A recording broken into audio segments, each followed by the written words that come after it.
Hello team, welcome to another ATP Geopolitics video with myself, Jonathan M.S. Pearce. And it's not just an ATP Geopolitics video, it is of course a Silicon Curtain video with Jonathan Fink. Well done. Welcome Jonathan Well done, you little chap. Oh yes, doing well awfully well. Well done for being alive. I mean, that's how it feels at the moment.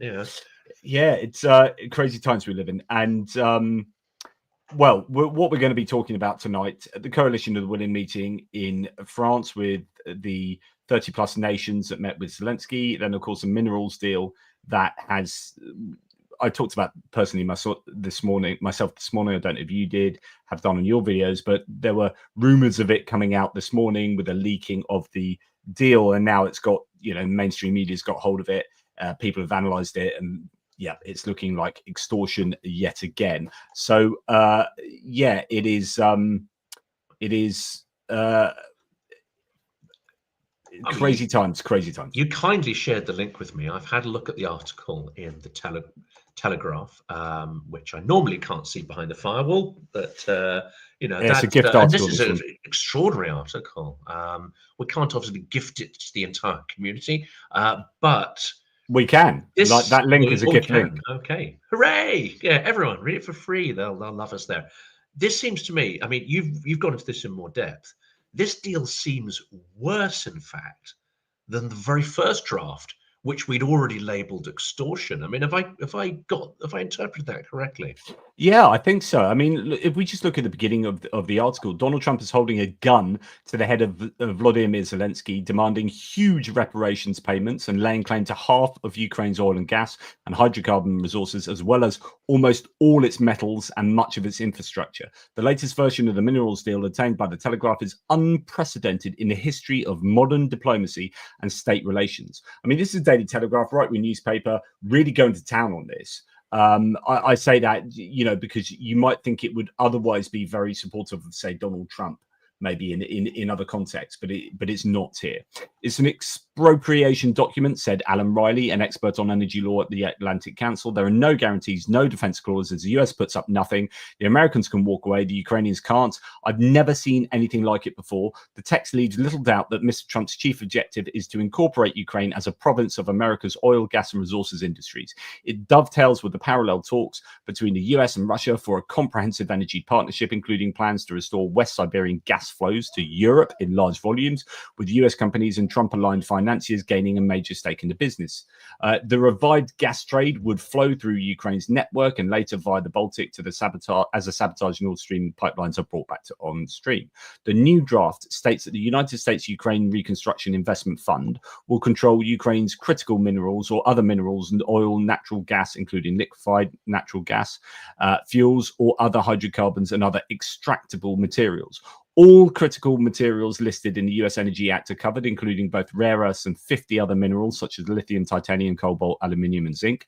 The US will control infrastructure linked to natural resources, quote, including but not limited to roads, rail, pipelines, and other transportation assets, ports, terminals, and other logistics facilities and refineries, processing facilities, natural gas liquefaction and or regasification facilities, and similar assets, end quote. 3 of the 5 board members on the new fund will be chosen by the US. It will have A shares and golden shares. America will receive all the royalties until Ukraine has paid off at least 100 billion of war debt to the US. Now it's called debt, with 4% interest added, less the 350 billion floated earlier by Trump, but still less than that, but still half of Ukraine's GDP and are unpayable. Ukraine only has B shares and will receive 50% of the royalties only once its arrears are paid off.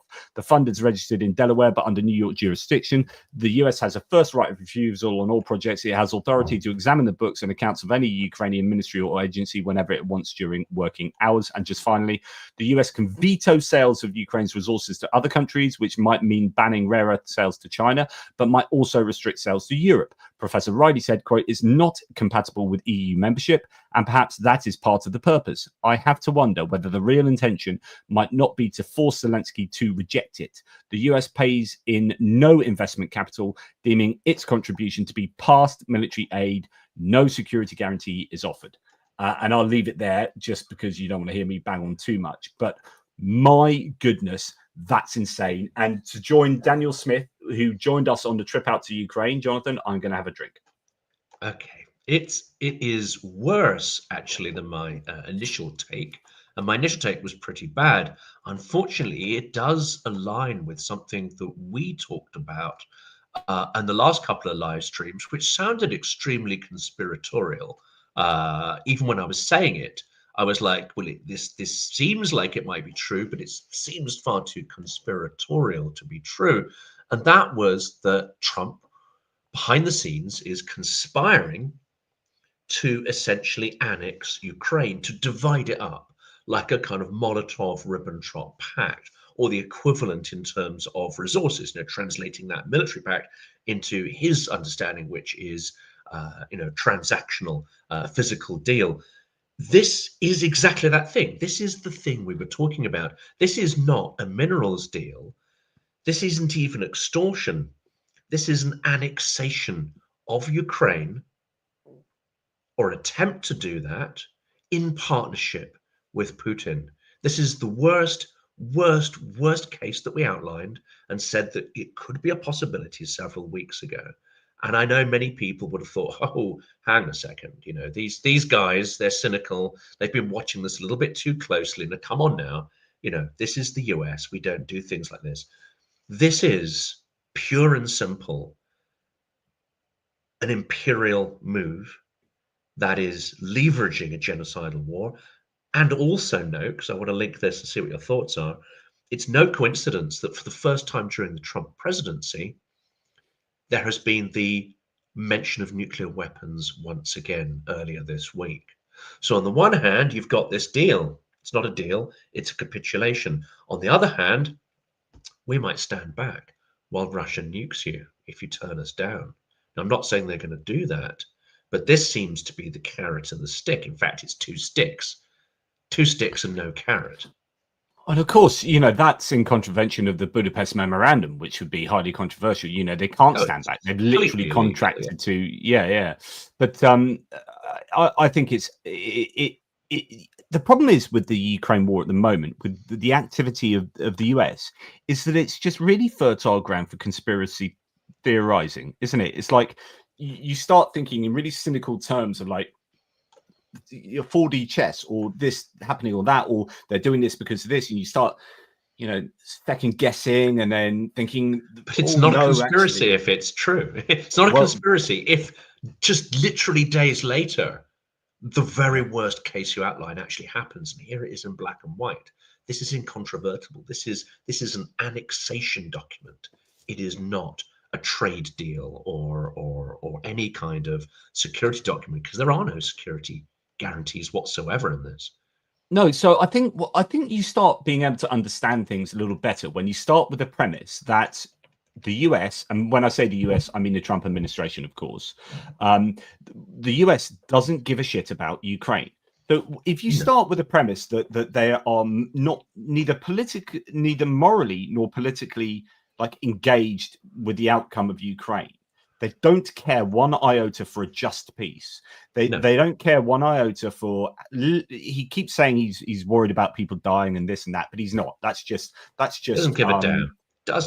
Virtue signaling, sort of, nonsense. This is purely about what the US can gain out of this situation. They don't care for Ukraine, and they don't care about Russia's moral. So where they don't empathize and sympathize with Ukraine, they also don't care for the moral reprehensible activities of Russia. So they're ambivalent towards both sides, and that just means they're looking at things going, right, well, therefore this is just a situation, so what can we gain from this situation, like we want to gain from any situation? And once you understand that, this deal makes kind of a lot of sense. Well, also we have to say, well, what kind of area of business would that be applicable? Because again, when you're working in the service sector or the creative sector, you don't go into it to screw your partners, because you wouldn't have any partners, you wouldn't have any place in that industry. So let's not just label it as a business way of thinking. It's actually not. This is a mafia way of thinking. And there are not that many areas of business that function on pure muscle and extortion. I mean, there just aren't, because otherwise you wouldn't be in business. No one would do business with you, not in sort of sophisticated value-added industries. So you have to go to really cutthroat areas, let's say mafia-dominated real estate, extraction industries, hydrocarbons, to find this sort of muscle type game. So it's not a sophisticated way of doing business. I mean, yeah, I think it's important to put that in context, because many business people, I know many CEOs in tech industries will be looking at this and finding it's simply repulsive and appalling, and not a way they would enter into any kind of business partnership. Well, yeah, I sometimes feel a bit bad because, if you watch me all day, every day, then what I'm going to say now is, because I've already heard this 57 times, right?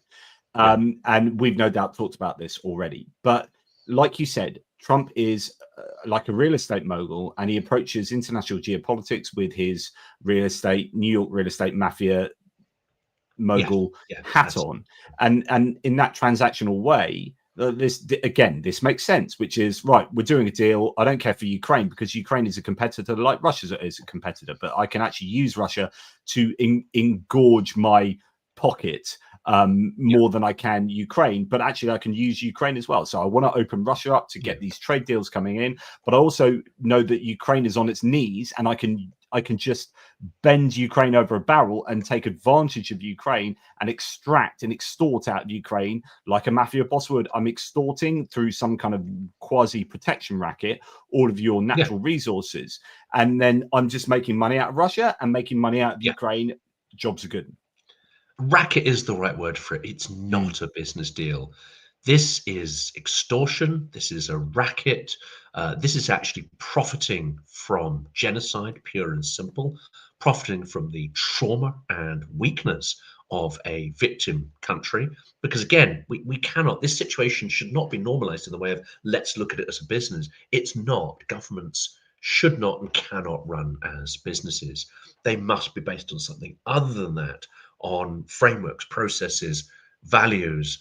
I would say even things that are inherited, sort of culture and ways of doing things. Well, of course, Trump has, and Musk, who is his lackey in this, have shown absolutely no respect for any institution or what may have preceded it. And of course, they've shown absolute contempt for any lives that may be damaged in the process. And that includes Americans, whether they be, white, black, brown, yellow, or whatever. They've already shown absolute contempt. So this should not come as a surprise. The key question is, this deal is so bad. They cannot surely believe that Ukraine is so weak that it would accept it. So either they want them to reject it, or they've got other tools up their sleeve that they think will persuade Ukraine to accept it. That could include a new Russian offensive. It could include the threat to blow up the Zaporizhia GES, the nuclear power station. It could be a renewed threat of nuclear weapons. So either they're expecting a rejection, or they think they've got something up their sleeve, that an offer Ukraine cannot refuse, to use the sort of mafia parlance. This is exactly what I was going to say. So you're great minds think alike, Jonathan. Two Jonathans thinking entirely alike. It's going to be boring listening to us, right? But like, you're exactly right. So you've got when you're sitting down and writing this document, like, unless you're really stupid, you're going to be predicting what the response is going to be, right? And you're thinking, okay, there's going to be some realization that either they're going to reject this, in which case you're planning them to reject this, and therefore that your advantage is in Ukraine rejecting this. So if you know Ukraine are going to reject it, that's therefore what you want. So what do you get? What do the US get out of Ukraine rejecting this? Then they can blame Ukraine, and then they can side with Russia maybe more overtly, and then open up trade with Russia and punish Ukraine by opening up trade with Russia and justifying that on Ukraine's intransigence. So that's or something like that, or like you said, they're going to accept it because they're forced to accept it. So what is it that the US, and I keep asking this, what is it that US have over Ukraine that they think that Ukraine will be forced to accept such a terrible deal? Is it because if they don't accept it, the US will just side with Ukraine, like side with Russia, like I just talked about, open up those trade routes and reduce all the sanctions? Is it some kind of safety that they have control over? Do the US have intelligence that protects Kiev from ballistics? If the Ukrainians refuse to do the trade, the minerals deal, that suddenly Kiev is now going to get ballistic missiles hitting it left, right, and center. What is it? So, exactly like you say, I think there are two options here, and both of them are forms of extortion. They are not good for Ukraine. No, they're not good for Ukraine at all. And of course, they must also be figuring here that this is a deal too far for Europe, because not only does it pointedly disadvantage Ukraine in a way that Europe, and especially Britain and France, are bound to turn around and say, "Now, hang on a second, this is appalling. Don't accept this. We can offer you a better deal, and we can offer you more support and more security, and not on extortionate terms like these." As well as this idea that it would invalidate Ukraine's bid to enter the EU. Now that I imagine that's a clause crafted in Moscow. I mean, there's no question there. That's far too smart. I mean, Trump doesn't really, I think, care whether Ukraine ends up in the EU or not, but Moscow absolutely does. That's why Yanukovych was, told to reject that, which was the initiator of Maidan. So this is a pure Kremlin point to try and make Ukraine impossible to join the Union. But they must also know that Europe will not advise Ukraine to do this, and actually that what we can expect is an uptick in European support for Ukraine with the US pulling such a move. They must anticipate this. Therefore, it must fall within their calculus that however they possibly come to threaten Ukraine, Europe will also be threatened similarly, or using other tools like tariffs, for instance. I mean, the prospect of this are terrifying. Maybe I should let you get a word in edgeways, but I did have a conversation earlier today with a fantastic Ukrainian expert in disinformation. And this is a topic we should probably come to either here or another episode. And this is that Trump's actions are almost certainly leading to not only a recession, but may well trigger a economic depression. Maybe the first, depression triggered by a single figure, as opposed to events in history, or from my recollection. And of course, you'd think, why on earth would anyone do that? Why on earth would anyone do that? Well, the one place, the one group of people in the world who'd be quite happy to see a worldwide depression. It's not Beijing, by the way. It's not Beijing at all. They'll be terrified of the prospect of that. It is, of course, Moscow, because they've tried to trigger this before. In 2008, during the global financial crisis, it has been said, I saw some interviews with senior US, so bankers and treasury officials, that actually Moscow went to Beijing, and they were like, "Well, come on, let's all get together and recall US debt. Let's crash the dollar, destroy the US as the international standard currency, as it were, universal currency. Let's bring this whole edifice down." And of course, the Chinese at that point turned around and just basically said, you're mad. We're not having a part of that, because that would kill the Chinese economy. I mean, that is as true today as it was then. I mean, the Chinese economy would be in even direr straits than it currently is if that plan was to come to pass. But the one place in the world that doesn't really care, because its people will not rise up, and most of the Russian population live in a fairly, I would say, hand-to-mouth fashion anyway, and it's got, and they're already sanctioned to the hilt. They're already sanctioned to the hilt. They've got their grey fleet. They've got their illegal hydrocarbons that's bringing enough to keep them alive, and they've got a certain amount of self-sufficiency when it comes to food and materials. They're the only country in the world who really don't give a damn if the world goes into depression. But what that will do is trigger a tidal wave of political extremism around the world, which of course they see as something they can manipulate. See, I would disagree that Trump has that in mind. I don't think Oh, he he's doesn't know, but he no, could be no. manipulated into Yeah, doing it. You know? yeah, because there was, I mean, there are certain things that he wants. I mean, he loves the fact that he says tariff is the most beautiful word in the English language, and he loves it, and it's amazing. Is like, well, tariffs can be useful in strategic usage, but essentially across the board tariffs in an interconnected globalist world where now we have multinational companies, when production takes place across borders, then tariffs actually can be really divisive, and they're essentially going to be, recessionary, and Yes, yeah, therefore, it is. Yeah, he's doing lots of things that are going to damage his own economy. yeah, Now you can ask whether that's as a result of manipulation, but I think there's an awful lot of just a kind of poor sense of how macroeconomics works, and oh kind yeah, of wanting to be the strong man, wanting to be an emperor or a dictator, really, just like Putin, and etc. etc. And it's all and all of this falls into Putin's hands. And like we talked about before, there's an element of alignment, there's an element of useful idiots, there's an element of potentially being an asset, and all this kind of stuff. There's a comment someone made earlier pertaining to yeah. the minerals deal. Rock Butcher, which I love. Yeah, as a mining professional, and his name is Rock Butcher, of course, I can assure you that this whole minerals deal is completely ludicrous on so many levels. It will never happen. If by magic it did, it would take Ukraine 1,000+ years to pay back.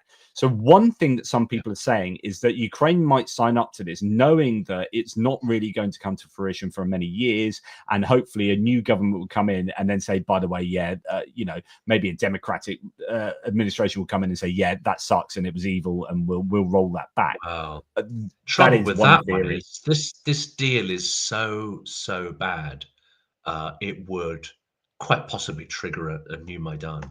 I mean, Zelensky He possibly wouldn't rather, he wouldn't be able to pass couldn't it. survive signing such a thing. No, it wouldn't pass. He couldn't get it past the parliament. It would ruin his political standing if he tried, even with this sort of slightly tortured logic, like, let's sign this thing because we never expect to have to deliver on it. Now, that goes against everything he is, everything he does, and everything he says. He seems to be addicted to telling the truth, even where it does considerable harm to his position publicly. I'm not actually going to condemn How him for dare that, he be a because man of integrity? yes, how dare you tell the truth and not tell barefaced lies for self-gain?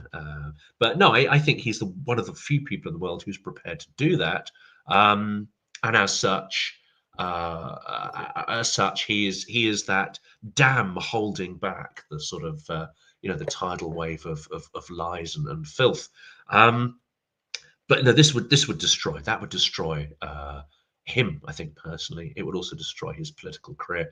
So I also don't think it would be good. I think it would start to sour support for Ukraine. Not in the sense that people would start to see Ukraine as unjust, but I think it would engender a state of despair, because it would demonstrate a certain capitulation to absolute evil, and that despair is not what we need at this point, especially as there are other stories that are being crowded out by all this Trump nonsense, which is that Ukraine's armed forces are not on the point of collapse. They're weathering No. terrible suffering, but actually their military strength is growing, according to one analyst, analysis I saw recently. That is in terms of the quality of kit, quality of training, and even the numbers are starting to turn around as well. And the Russian economy is moving from bad to worse. One of the largest enterprises, I'm going to talk to Constant about this in Gazprom. the next couple of days. Yeah, one of the largest enterprises is on the verge of bankruptcy. I mean, Gazprom won't go physically bankrupt because it's bankrolled by the state, but one of the largest property companies is potentially needing to be bailed out. There is an interesting report that shows that far more businesses were expropriated in the last couple of years than at any time since the Russian Revolution.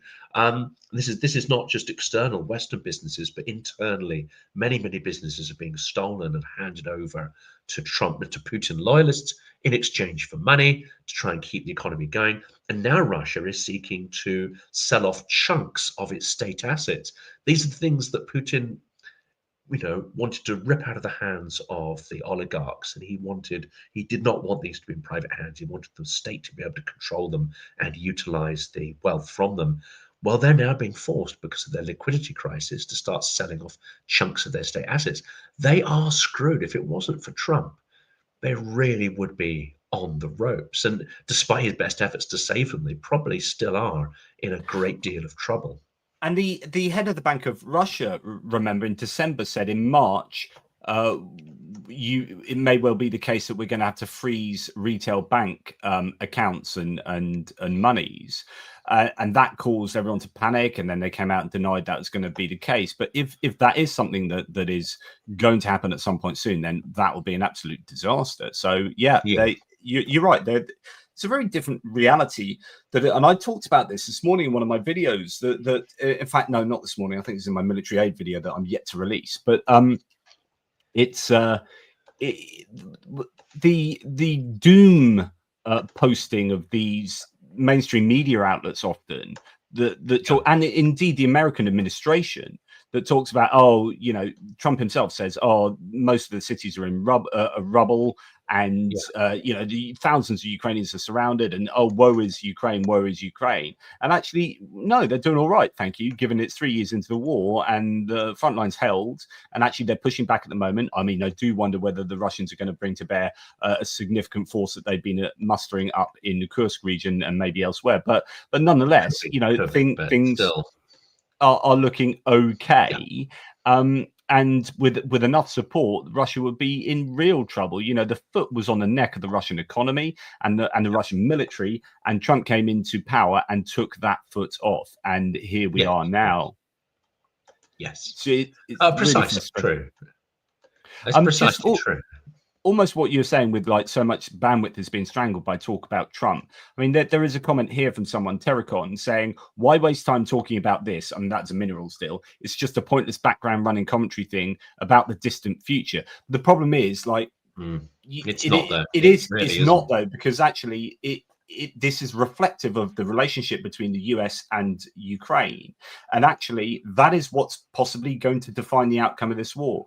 I mean, people often say, why do you spend so much time talking about Trump? Well, because he's the president of the US and they hold the future of Ukraine to some significant degree in their hands. Now, the question is, how much is Europe going to stand up and be counted? And that's kind of where we're going to go on to now.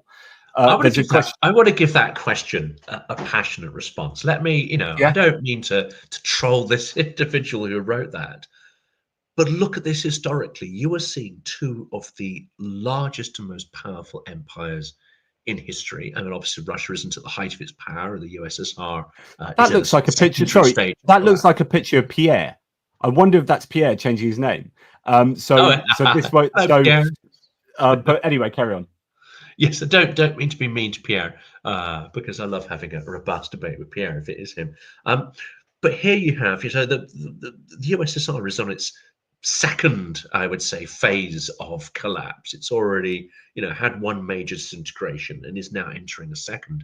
But it is one of the largest empires in history. It's certainly the largest land empire and one of the most malicious empires in history. I mean, it's the mechanic behind it is absolutely grotesque. It's not an inheritor of Greek or Roman civilization. It's absolutely something other. It's not an inheritor or a cousin or a brother or a partner or any of this other stuff of either Northern or Southern European civilization. It is a rapacious civilization that copies and assimilates and genocides in order to build itself up. That isn't a process of a huge historical process of collapse, in my view. And here you have the US, which was easing out of its imperial, luster and greatness, and on, I would say, its declining phase. But that could have taken many, many decades, if not a century or so. Now, Trump has pressed the fast forward button on this. So you have two of the largest empires in history that are collapsing at the same time. So when you say, well, why are we paying attention to that, and why are we paying attention to this, and why so much, talk about Russia and this? We're seeing a massive historical process unfold, and unfortunately, when empires come apart, they tend to create bloody, tsunamis or rifts in their wake. And when you're talking about two of the largest empires in history and most powerful, it's an incredibly scary prospect. Yeah, and if so, I mean, Pierre, if that is Pierre, he had said in a private chat with me earlier, and in fact, you, Jeff, you're on this one as well. I've never taken too much notice of the minerals deal, simply because that by the time it would come into effect, a new administration or direction would reverse it. So that's what we talked about earlier. And if not, we'll all be effed anyway, living in some Orwellian dystopia, which it Yeah, well, absolutely that agree with yes, that. But yes, the I agree with problem. that. Yeah. The problem is the reality of if Ukraine refuse this minerals deal, which I think we all expect they will do and certainly should do, then what are the US going to do? So it goes back to, well, if they planned for them refusing this deal, then this is a way of punishing Ukraine and then having a justification for punishing Ukraine. And that then is an issue. We need to pay attention to this, because it's going to lead to further divergence of the US away from Europe, and further seeing Ukraine as the enemy and Russia Yes. as the aligned ally. And in fact, And they won't just punish them; they'll punish the EU as well. They'll punish EU and Britain along with it. That's why I was going to just bring this in. So the Independent article talking about the coalition of the willing meeting today with the 30 plus European leaders and delegations with Zelensky. Is the title of the Independent is "The Coalition of the Willing Summit in Paris proved that the US and Europe are an ocean apart." Now, obviously, that's yes, literally, but metaphorically, we really are in a very different place in the US, and that's kind of there's your segue into talking about the Coalition of the Willing meeting. But yeah, I think it's absolutely right that it's very clear that the US has it's interesting that Kieswetter, one of the allies of Friedrich Merz, a really big pro-Ukrainian member of parliament in Germany, has come out today and said formally the US has changed sides. So you're now starting to hear big politicians in Europe be very explicit about how the US literally seems to have changed sides. And so really it is down to Europe to stand up. And then that seems to be probably because Friedrich Merz is yet to be formally made chancellor. It's coming down to Emmanuel Macron and Keir Starmer, and these two are having their time in history. I really think it's fascinating seeing today, and I talked about this in a video earlier, the very warm embrace of both Macron and Zelensky and Starmer and Zelensky. There is clearly a camaraderie there. There is a safe space in Europe for Ukraine. And this is also a statement of juxtaposition against the US. Is there anything you want to say about that? Yes, I mean this is part of this process, because Russia, as part of its historical view, only sees China and the US as peer powers. So of course it wants to have these conversations on so-called deals and peace and ceasefire and whatever with the US, because it fits Russia's perception of itself. I am feeling a little bit better. Thank you, Johnny. Very kind. So that's kind of logical why they'd want to do that. It's a sort of status and power play. But there's another reason behind this as well, because they think of Europe as a secondary, not even an empire. They think of it as this collection of states. In fact, they think of it a collection of half states, because in their mind, European countries have surrendered part of their sovereignty and pooled it in this entity, which comes to consensus decisions. Russians don't understand that. They don't understand it. They don't like it. They don't think it's real. It's just this thing. And when they can't understand it, they're simply going to label it as inferior. So it's an entity that stands up to Russia. It's an entity that feels itself to be more powerful. And actually, the EU, I would imagine, feels it has greater status than Russia because of the size of its economy. But it does not have the military and either the will to use the economic power, translate that into military power, and it doesn't have, let's say, the executive focus to be able to sort of deliver a punch. So Russia sees, I mean, quite honestly, Russia sees Europe in the same way that a lion would see, you know, a little, I don't know, lemming or something just accidentally wandering into its cage, you know, a juicy little morsel. That's what it sees Europe as, ready to gobble up. And it's a hungry lion. The rib cage is showing through the flesh, and this lovely little, let's call it a sheep, this lovely little sheep accidentally, you know, gets directed into the wrong pen. That's how they look at us. I mean, it But really is. I often wonder about this because the Russian population is at the most 140 million. There are some saying that actually it's arguably much less than that, and the figures aren't accurate, and people have left, and blah blah blah.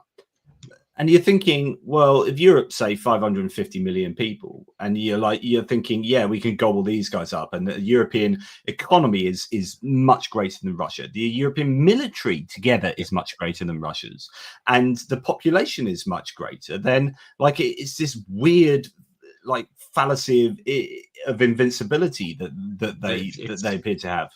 What you're looking at is extraordinary. I would call it arrogance. I mean, for the first time in Russia's history, as part of their sort of defense doctrines and now their educational programs, they are referring to themselves as a civilization apart from others, a civilization unique in history. And you have this extraordinary imperial arrogance. You know, let's face it. I mean, the British had it, and the English, to an extent, have a certain unconscious arrogance, especially if you're Scottish, Welsh, or Irish. You're going to see it. If you're English, you might not quite see it quite so much. I don't think you'll find it's not unconscious, Jonathan. It's not unconscious. Okay, it's not unconscious, but it's not in that full flush of imperialism, and you know we can have a laugh about it, of course. But Russia is in the full flow of this, I would say, sort of imperial arrogance. If you were to take the most objectionable, you know, characters in Nazi Germany, if you were to take the most objectionable imperialists from the British Raj or whatever, those are the kind of attitudes that are, I would say, unfortunately, common even amongst certain elements of the Russian opposition. This is not a country that has the same values. It's not at the same stage of history. Now, if you look on paper, there seems to be no match between the EU and Russia, but they don't think of it like that. They're not looking at it like a balance sheet. They're looking at it in terms of what they would think of civilizational and, don't laugh too loudly, moral values. They look at Europe and they think it is decadent. They think it is beyond its prime. It's a civilization that is on the point of collapse. We look at them and we think of them on the point of collapse. They look at us and they think we are spent and wasted and gone and not willing to defend either our values or even our lives. That is how they can, I think, have these unrealistic ideas of conquering Europe. Now, we know that there's plenty of strength left in Europe, and plenty of civilization and plenty of morality as well. But unfortunately, they just seem to have imbibed a little too much of their own, genocidal propaganda. Well, yeah, that's it. I mean, I think the Russians do have a tendency to believe their own lies, and I think there's a greater sense of reality, probably due to freedom of information and freedom of speech and press in Europe, that we have a slightly more realistic sense of what's going on and who we are and who they are.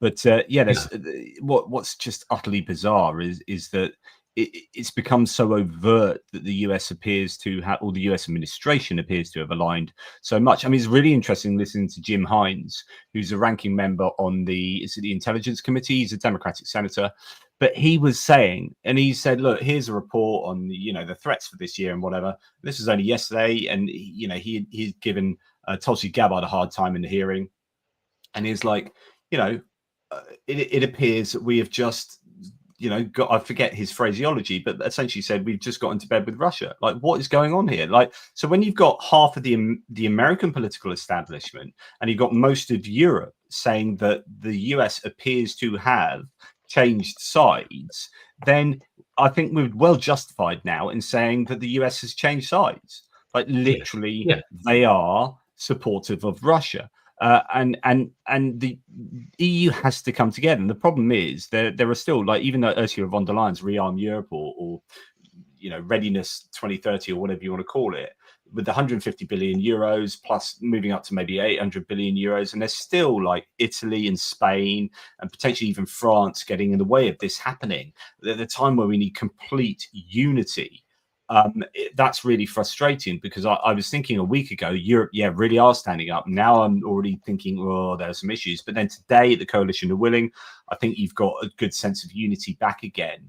You've got aid. So even if they haven't agreed a full-on European way forward at the moment, there are European nations who are really stepping up. So you've had France actually with a 2 billion euro arms package yesterday announced. You've got Norway just going absolutely nuts at the moment. You've got the Nordic nations in general, Sweden and obviously Denmark, Finland, and the Baltics. They are really stepping up. The UK trying to do everything it can, but we're financially pretty screwed at the moment. But you've got Starmer at the center of it all, and you've had Zelensky saying that France and the UK are going to represent Europe in negotiations going forward. That's, from my own personal nationalistic point of view, that's really good news. It's great to see the UK back in Europe playing a really important part, and it's good to see Macron. I was thinking he was one of the only people that could do this, and he was looking really good. Then the European elections came along and it all went wrong for him, like politically, or for France. But actually at that time he was being super strong, and he's now back to being super strong. So there's some real positives for Europe. But we have to seize the opportunity.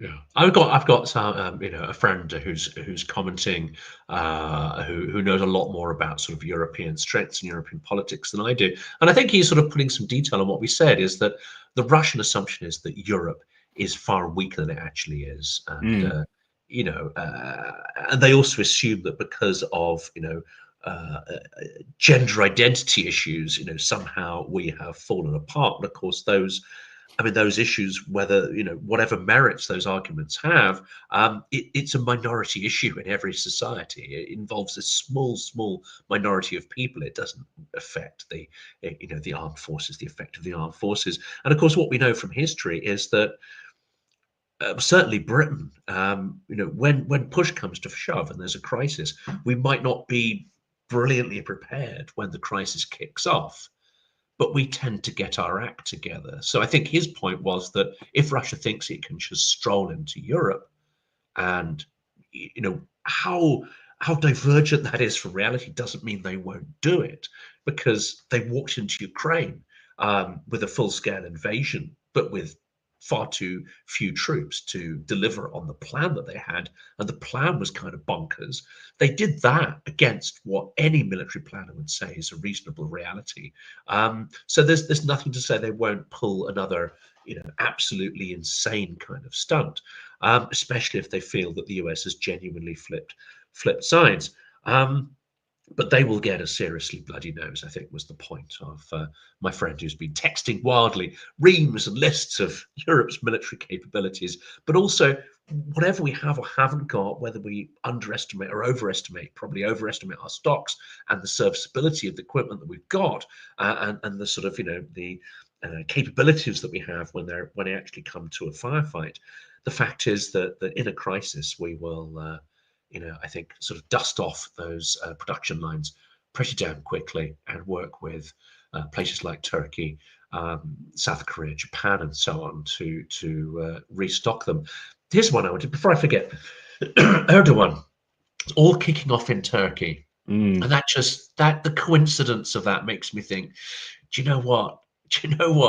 Standing up to Russia, why is it that when someone stands up to Russia, things catch fire and things start to go wrong and your society starts to look a little bit unstable? No, I think I wouldn't connect that to Russia. I think that is classic Erdogan establishing. So what he did with what's his name, Imamoglu or whatever it is, his rival, who was the mayor of Istanbul, he put him in prison. But this is a long time in coming. So he's arrested him, but he'd done things like removed his. So in order to become president of Turkey, you have to have a university qualification. So that's one of their stipulations. And they got the University, I think, of Istanbul to remove the qualifications for this guy. I mean, so, this has been Erdogan like putting the steps in place. And it's interesting as well with the control over the press they have. Even though there are like gazillions of people marching in Istanbul, there are apparently people in Istanbul that aren't even aware of this or haven't been.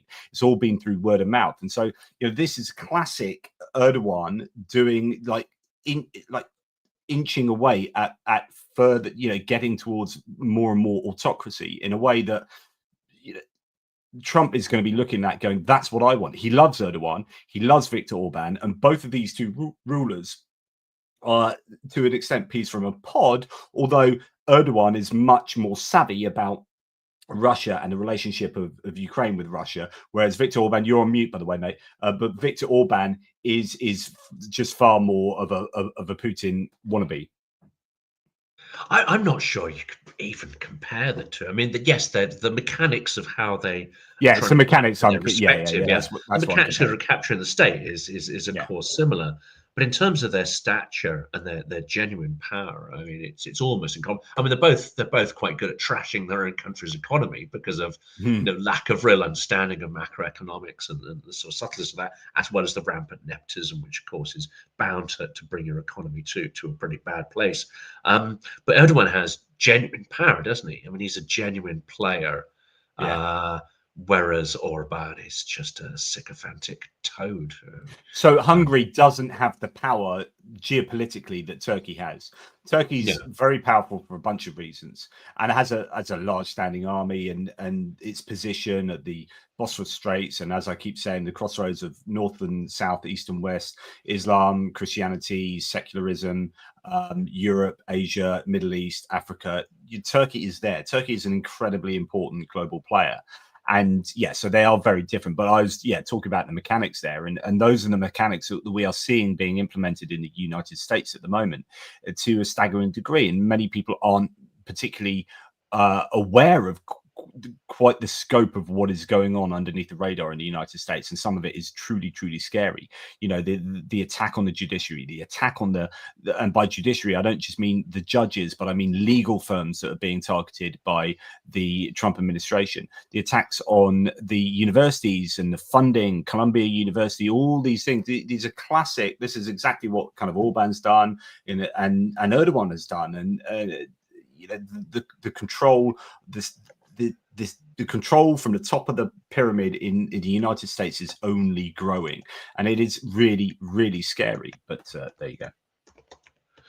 And this is what I was keen to sort of get a few characters on who could talk about it. I mean, it's not going to happen this week or next week, but I'm hoping to get Keir Giles back on to talk about this reflexive control, because I think actually examining this is I think really important. How do you want to explain reflexive control? Yes, reflexive control is but we spend a lot of time, don't we, arguing about whether Putin is controlling Trump, whether Trump is an agent or asset or whatever. But reflexive control is a little more subtle. It's designed to really manipulate your adversary into doing what you want, but giving them or allowing them to think that actually they are taking that decision, that they've come to their own point of view and they've analyzed their own information and come to that conclusion.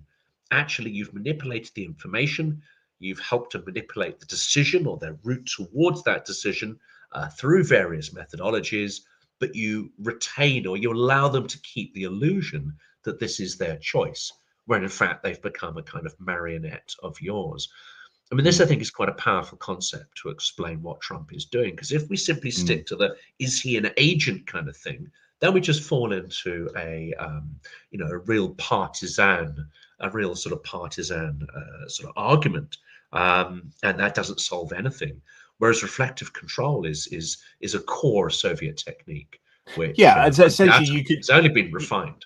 You could euphemize that with useful idiot, right? So here's someone that's eminently easy to manipulate, and we are going to control their decisions given a particular circumstance, and then we're going to contrive this circumstance to come about in order to bring these people to decide to do this, and then they take ownership over that decision, and they don't think Russia's got anything to do with it, and actually it's exactly what Russia wanted to come about, but then they own in that. Fact, and you can make the argument that almost every president has been reflexively controlled in some way, especially since the Cold War. Yeltsin was good at this, constantly threatening, or saying, it's going to collapse. You have to help me. You have to help me, rig the Russian electoral system so that I win and the communists don't. And actually, the West obliged. You have Putin's pulled that stunt multiple times. You could argue that Biden was under a form of reflexive control because they managed to use the nuclear threat to ensure that the US did not supply Ukraine in a timely fashion with what it needed to actually win, and then provided advice which actually blunted their possibility to win and push forward. So reflexive control isn't a sort of partisan thing that is only exercised on Trump. It's a core part of how Russia projects state power through psychological manipulation. Literally chess playing, right? So we talk about 4D chess and all this all the time, but actually when you're playing chess, what you're trying to do is manipulate the other player into making a move that you want them to make, because you're thinking 5 moves ahead, and you're hoping that they're going to do this so that you can do that. Like, that is just, that is the geopolitical game of chess that we see played out. There's a thank you very much to Julian Rossiter, by the way, always a great supporter of the channel. Is there a line in the sand Republicans have that Trump will cross? This is a fascinating question. Anyone who still thinks the current administration will do the right thing needs to stop making excuses and wake up. Yeah, I fully agree. I think that's a given. Orange tosser to end that. I've got a lot of arguments on that one. I mean, I basically put into the chat, and I've got a lot of I'd say American friends. They're comrades in this fight. They're pro-Ukrainian, but some of the Democrat side, many of them are actually GOP, and some of them are extraordinarily active. But I did, put a line into the chat. I said, look, we're all almost at the point now where you're either collaborator or you're part of the resistance. We're not too far either off that for us or against us. Yeah, that's it. If you're working the American system, even if you are an American citizen, full stop, there will come a point, and we were talking about how you actually define this, where you move from we are critics and opponents of a democratically elected government, and we're working within an electoral process. In that respect, it would be entirely inappropriate to call for insurrection and to call people collaborators, especially people who, lifetime GOP and trying to work within the party to sort of change minds. It would be inappropriate while you're still in the framework of a democratic system, and where your electoral mandate hasn't been broken, and where your leaders are not conspiring with foreign powers to deconstruct your system. There must surely come a point, and I think this is what we're going to try and do. I'm going to think about it over the next week or so, but I've been trying to create a bingo scorecard of when you go from a transition, from a democracy transitioning to autocracy, and when you have fully fledged autocracy. When you have fully fledged autocracy, then the choice is you no longer have the choice to be a critic and opponent. You are either a dissident and in the resistance, or you are a collaborator, and your silence is tantamount to collaborating, unfortunately. I mean, that I would say that absolutely applies to every single Russian who lives in Russia. I would say that applies to every person who identifies as Russian outside of Russia as well. You're either fighting the tyranny that's taken over your country, or you are colluding with it. There is no neutrality. Neutrality simply helps evil to flourish. There will come a point, and that point is accelerating rapidly towards us, where I think we'll be able to say the same for the United States. Well, it's fun. I think there's a tangential reference here to what you were saying. Crusader Damien, one of yours, super chats for you, felt for you guys the other day. So that was when Jonathan and I were chatting with Greg Terry and Prof. Yeah. Gertis. Some Well, I Americans did even. some work. I did some thinking on this, Jonathan, because I sort of, I didn't want to. Yeah, I actually felt bad, and other people were like they felt for us. I felt a little bit bad for the prof there, and actually I wanted to understand his position. So I went away, and I didn't actually sleep that night because this really troubled me a lot.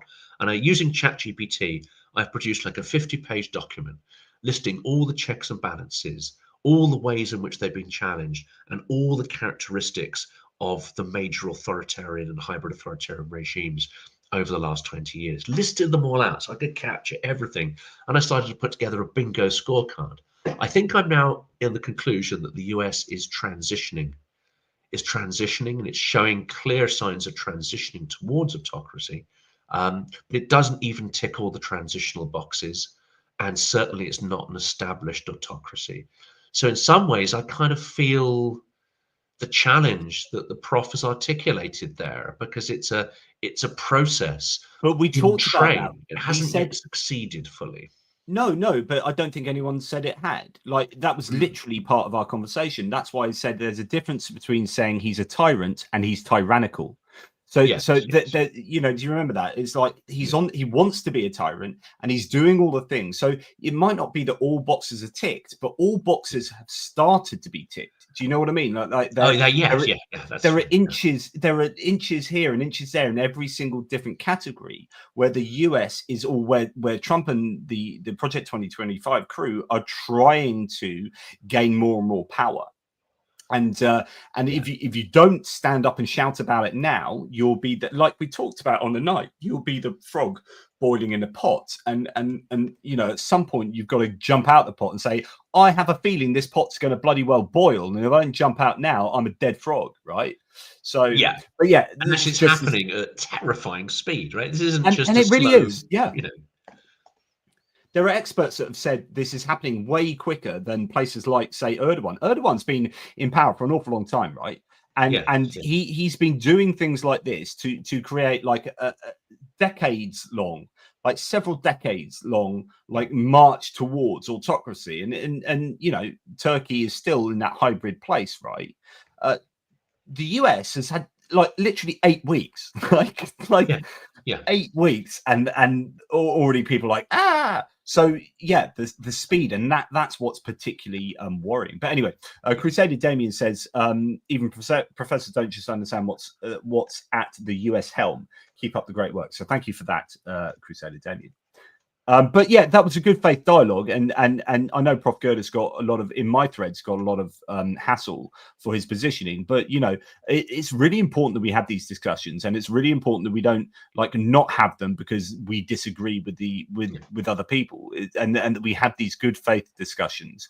Like, as long as there's good faith dialogue and not like trollish dialogue where there's just intransigence to the point of the other person is like pretty much trolling, and that's not what was happening. So No, it absolutely isn't. And this is why what I'd love to do is to get DW on, because of course he actually is an DW attorney. He can Phillips. actually DW Phillips, because he can talk to some of the legalistic basis for these things. I'd like to get Mark Toth, who is a recognized political author, and highly critical of much of what the Trump does. But all these people are conservatives, by the way. I mean, also Joe Lindsley, who's working within the system to try and change the narrative internally within the GOP, and get Greg. And so I'd like to have this mega panel and then present my bingo scorecard to them. I know it's utterly trivial, but I think it's quite a useful mental exercise to say, okay,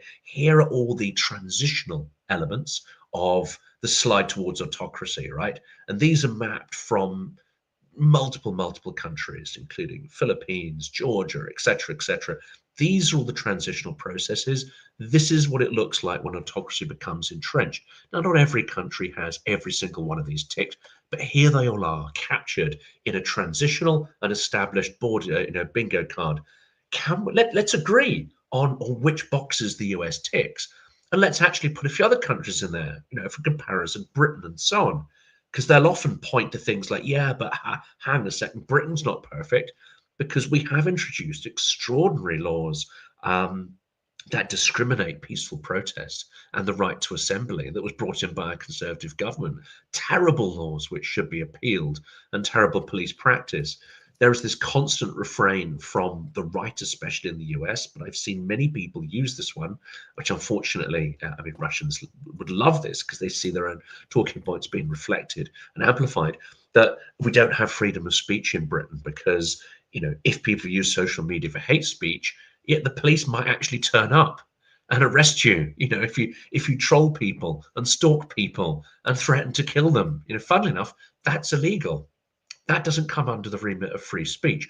But this is very much used to say, but you know, you call yourself a democracy, but you're not really, and blah blah blah blah blah. Well, let's map some of these transitional features. And you will actually find that quite a few European democracies have a few transitional features in there. But having a couple is something I think you can kind of deal with if you're a healthy democracy, and hopefully roll back. When the lights are blinking, you know, like a submarine that's been hit with a depth charge, then you've got a few problems. And I think that's what we'll see when we do this, you know, dictatorship bingo card on the US. Yeah, yeah. I agree. The only thing I'd say, like when you have too many people on a panel, it becomes really difficult. I mean, that's just my. I always want to. If something's in my head, it's got to come out. So I'm always wanting to speak, right? Maybe I But do too, because there's a lot of people there, right? There's a lot of people I could bring onto that. Yeah. It was just. Did I star it? Maybe I haven't just starred it. I meant to star it. I think it was Cheryl that was just saying. Just talking back to about Prof. Gerdes, he needs to read Timothy Snyder's On Tyranny, and I think that's an absolute must for reading, especially if you read the updated version, which is On Tyranny on Ukraine. Or I don't know. I was just looking down. I think he might have. I think it changed is. the He's name not. of He's it. not a favourite with the old right wing. They're really laying into him like big time, especially the Yeah, trolls. but On Tyranny is an absolute masterpiece piece of a book, Yeah, and the it is. expanded audio edition On Tyranny, updated with 20 lessons from Russia's war on Ukraine. That's the one to listen to because he then applies it. He applies it to Ukraine, and it is really, really good to listen to. And it's almost conversational. Like I was wondering whether he's actually written it or whether he was just talking, like the second part. But like, yeah, it's really, really good. He's a busy Timothy man. Snyder. Yeah, Yeah, I wouldn't he blame is. him if he did that. Absolutely.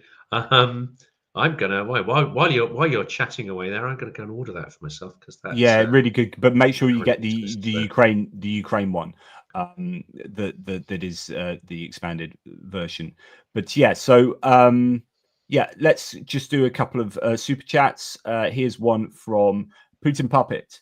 Why singing that minerals deal with completely nothing in return? Why sign that minerals deal with completely nothing in return? Is it only a Ukrainian delaying tactic with nothing return? Trump hasn't any leverage over Ukraine. GOP is now the Kim Jong-un party. Well, so this is kind of what we're talking about, Putin Puppet. Like, why sign it? Is it a delaying tactic? So, for Ukraine's point of view, I'm wondering whether the whole negotiations with the US are delay tactics to get Europe involved and give Europe time to sort their shit out. So possibly you could make an argument that Ukraine is saying, yes, sir, okay, we'll do this. Okay, let's do that. Russia comes on board. They know that Russia probably aren't going to sign up to this. So it looks like we're really keen, but Russia aren't going to play ball. They're going to put out loads of conditions. And then it extends this process on for a long time. Maybe the same with a minerals deal. What's a point that I meant to make earlier, Jonathan, was that actually, if you look at the history of the minerals deal, the original minerals deal was terrible. Then the reworked minerals deal that Ukraine had rejigged was much really better good, much better. better. It's a good one, yeah.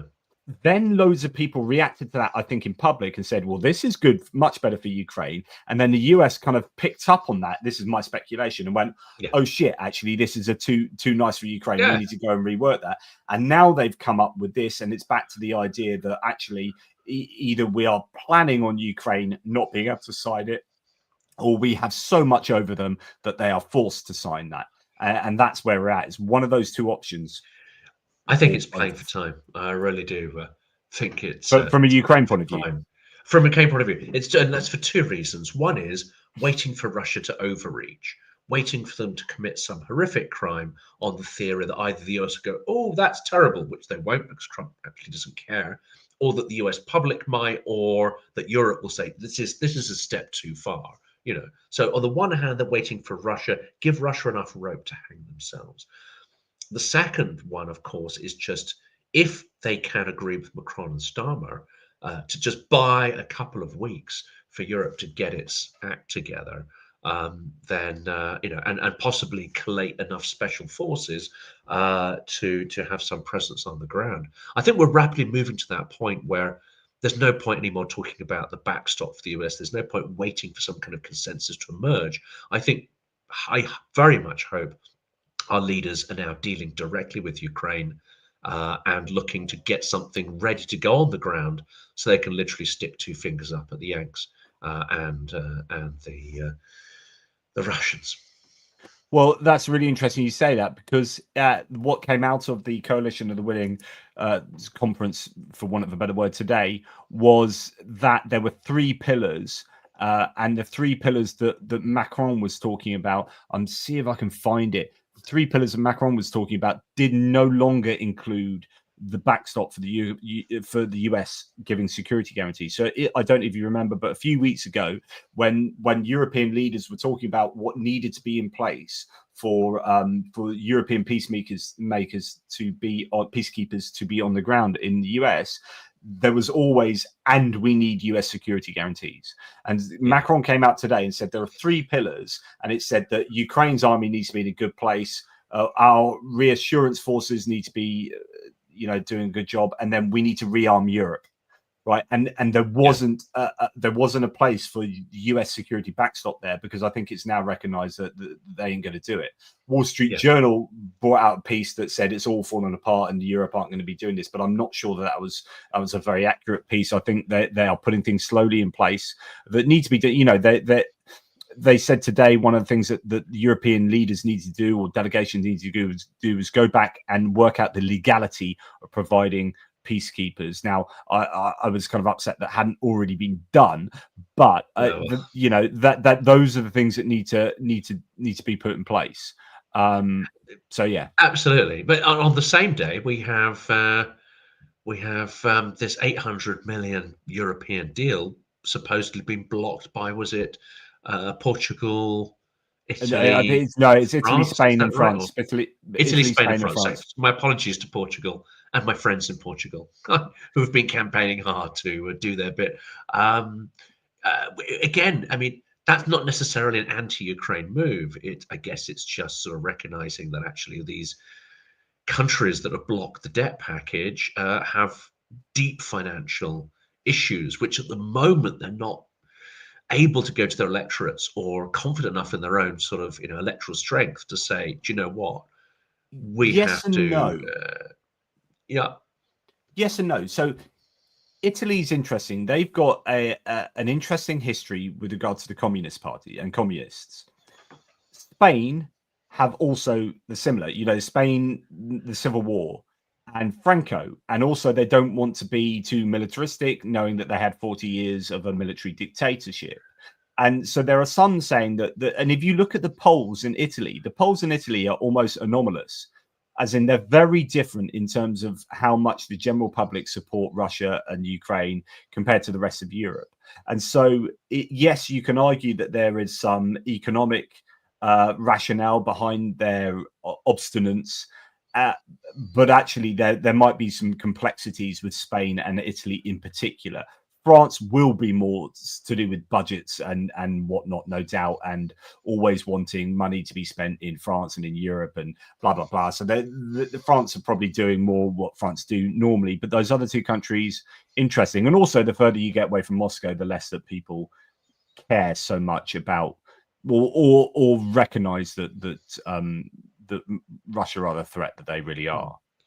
And some people are probably commenting, because I've added the thumbnail for this discussion now, and I specifically call it here, Reagan broke the USSR. Well, it wasn't him alone, and it wasn't entirely his effort, but essentially it's like This thing is evil, and it's done great evil in the world. This is absolutely true. The Soviet Empire was an absolute obscenity and a stain on history. And through the termination of the Western allies, really we helped that system to sort of fall apart and bankrupt itself through its military spending. Although, if we hadn't exerted that pressure, I wonder whether it wouldn't have collapsed anyway. But certainly, I think it's fair to say that Reagan played a role in breaking the USSR. And I've called this thumbnail, Trump is building it back. And people might think, it's just a flippant thumbnail thing. But there are multiple ways in which he's building it back up. He is preventing the ultimate collapse of Russia, which has reverted back to its imperial, partly to its imperial model of the USSR, but without some of the ideology. It's reverted to its imperial genocidal MO, modus operandi, as was there in Stalin's time. So by saving Russia, you are quite literally helping the survival of a psychology that was built and framed by the USSR. But more than that, Trump is introducing a way of thinking, an imperialistic way of thinking, a highly corrupt and nepotistic way of thinking, which is absolutely corrosive for freedom, corrosive for innovation, corrosive for capitalism. In fact, he is introducing that kind of corrupt, nepotistic model to the US.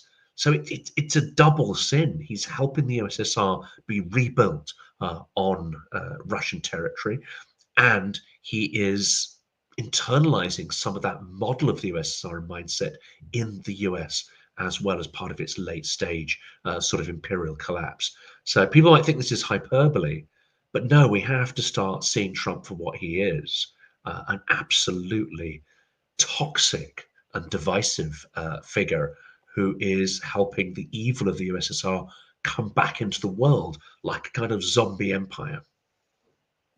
Yeah, sorry, I didn't realize that I still had the browser still showing everyone. I was just looking for latest polls because Mark from the Little Whiskey Shop, who came with us to Ukraine as well, he was just asking, it'd be interesting to see what the EU opinions are, and I have talked about that on my videos previously, and essentially there is very high support for Ukraine among the Nordics. Among UK is actually one of the strongest. I think the UK rates is one of the strongest in Europe in support for Ukraine after Poland. And the explanation that TLDR News do a good job of trying to explain why the UK support is so high. And part of it is because things like Litvinenko and Skripal, the poisonings in Europe, the culture of the Cold War, whereby we've known for a long time that Russia are our enemy. It's kind of like culture, James Bond, etc., that kind of thing.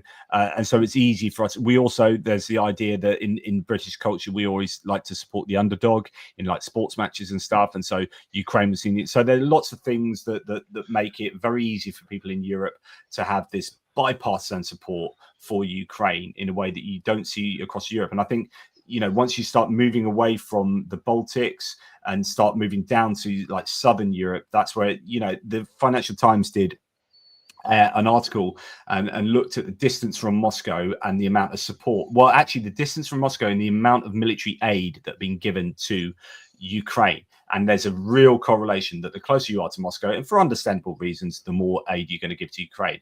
And therefore, I think by extension, probably the more support you are going to give for Ukraine in your general population. But I'll try and dig out the actual polls. That there have been plenty done. Yeah, and that was something I wanted to ask you, because it seems that Zelensky, even after, especially after the humiliation, the abusive treatment he received in the Oval Office, his popularity in many European countries, especially Britain, went up, and it was already high. It went up in Ukraine as well. Now amongst GOP, those who identify as GOP, who are not embarrassed, to do such. It's now gone into single figures. And I've seen comments like, well, of course, this is partly Russia's doing, but yeah, those Ukrainians, they've really, failed in their PR and blah, blah, blah, blah, blah. this really is, a projection of the American psychodrama, their internal kind of political partisan meltdown, the sort of cult of Trump that's sort of taken over everything and warped perception of reality. I mean, I do not think it's worth even discussing seriously what people in the GOP think of Zelensky, because he's now so completely warped and manipulated. It's barely even possible to have a rational conversation. And this is even with people who identify and actually are very active pro-Ukrainians, but Yeah, within I'll be interested to the see GOP. what poll that is and what the methodology is, because I don't know that I've seen such an incredible poll as that. I mean, one of the latest ones you're looking at here, NBC poll: most Americans are rooting for Ukraine, but nearly half think, and there's a nuance here, but nearly half think that Trump prefers Russia. So it's not that, but that's different to what the general population thinks. So it's really interesting that there is this perception, as you would expect, because it certainly seems that way. We talk about it all the time, that Trump does seem to be supporting Russia more than Ukraine. Yeah. A few super chats here. Crusader Damien, for you. If the US comes over our Canadian border in anger, what do you believe Britain and even NATO will do? That's a hypothetical that I can't comprehend, because I don't think he would do that. I think it has to be a form of economic coercion. And if he did ask that, I think you would get such a blowback within the US population and within the US armed forces as well, and within the US Congress. I think it would just be you would have absolute political chaos. But I think he wants that to happen. But I just don't think the mechanisms in the US would allow that to happen. Now, I think the more pertinent question, and someone asked this to me today, is why, or what's the situation with, say, the UK and EU support for Canada? And it seems to be quite muted, but my opinion is that things are happening in the background. There's an awful lot of support for Canada, and there's probably the willingness to do trade deals, knowing how powerful Canada is with natural resources and trade, that I think Starmer and the UK will be wanting to get really close to Canada. The EU will be as well, but they won't be saying it too publicly for fear of antagonizing Trump. And so I think you'll find a unison and a support for Canada. It just won't be as vocal as Canadians might like. I mean, I don't yet believe they would physically invade Canada, because that would be a level of insanity just off the charts.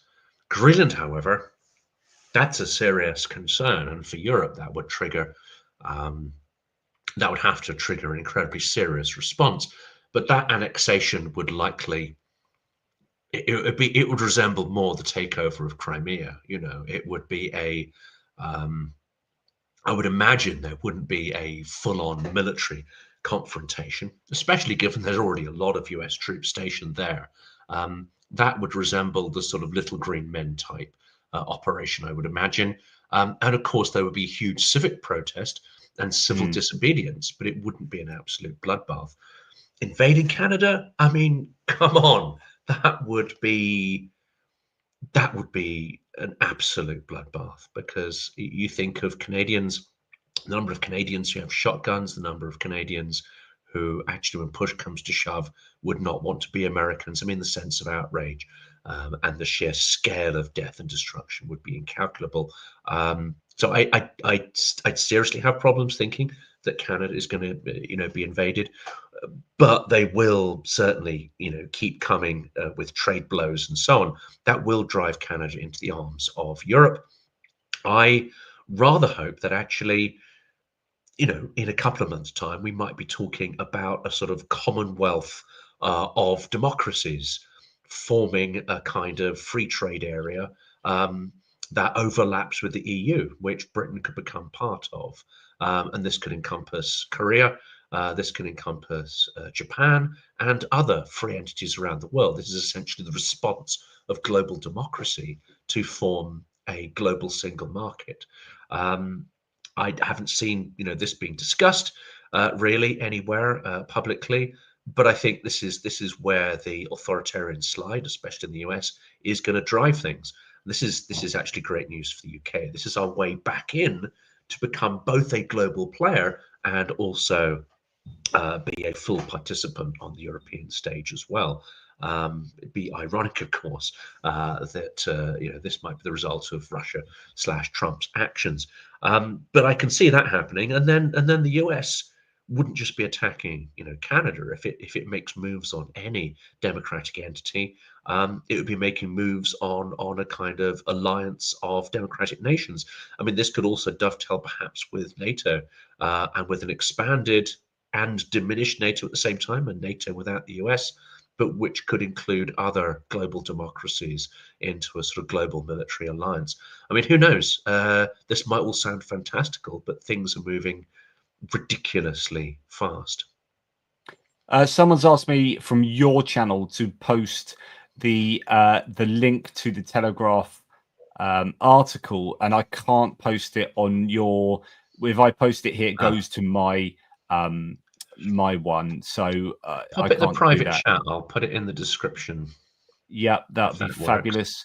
And I just wanted to also mention a comment from Karen Spanook, who's a Canadian, who says this, and actually this is pertinent to what we we're just talking about. So yes, Prime Minister Carney, so Mark Carney, keeps saying we don't need anyone's support, so other countries don't need to speak up. So I don't know if you've heard him in particularly one of his speeches the other day when he was asked this question, and he said, look, do you think people should be coming to your support publicly or whatever? And he said, look, I don't need their support. We're strong enough. We're blah, blah, blah, blah. And that was good for two reasons. One was it was projecting strength from him and Canada. And he was just like, yeah, whatever, don't need their help. But also it was giving permission for other leaders not to have to come publicly. Like, it was clever statesmanship, I think, from Mark. And do you know why he said that? He said that because in private, they've already given that support. So and that's what I mean. I think things are happening behind the scenes. And this goes then onto this comment from Jay, who says, Europe is on a war footing. There are many things European leaders know that they're not telling us now, given that Russia's listening the whole time. This I fully think. I think the major powers in Europe, the leaders, know damn well what's going on. They know the truth. Everyone's having to juggle domestic issues like the UK at the moment. We are financially buggered. We just had our spring budget, and we've got to find like billions and billions of pounds worth of savings across the government, and growth forecasts aren't looking great, etc., etc. And then at the same time, we're saying we're going to spend more on defense, and we've committed to that, which is right? But the problem is you're having to rob Peter to pay Paul. And yeah, borrowing more sounds great, but we're paying £100 billion a year to service our debt already, and we just become even more indebted, and it becomes even more costly. And so, we need really creative ways to find money to support Ukraine and to support our own armed forces. And that's a challenge. Everyone knows, I think, the threat that Russia is. It's just, how do you communicate that to your electorate in a way that they fully support appropriating an awful lot of money to support Ukraine and your own defenses? And that's why Ursula von der Leyen and the EU are trying to come up with ways to allow that money to flow into Europe through other means, but those means are essentially borrowing money still. And so the countries that are more indebted are going to be somewhat less up for that happening. And that's kind of where we're at. Hopefully that's an accurate portrayal of what's going on. I mean, I don't know. Who knows? It's difficult to know how woken up our leaders are, but it's certainly, it seems to me at least, Starmer, and I think there's some some acceptance of. But then when you look at the debates around the military reviews that are going on and the proportion of GDP debates, they're still talking about half percentages, in 2 years' time. Now, whether that's a sort of public show and they're doing stuff behind the scenes, I don't know. But, the odd half point of GDP on defense over several years, that's not only not going to have any deterrence effect, that is not going to get us match fit for whatever is coming down the road. I mean, it's difficult when the bigger the economy, obviously, the bigger that amount you've got to spend, but then you talk about percentages. But just a few more super chats and whatnot. Thank you, Remy Stevens.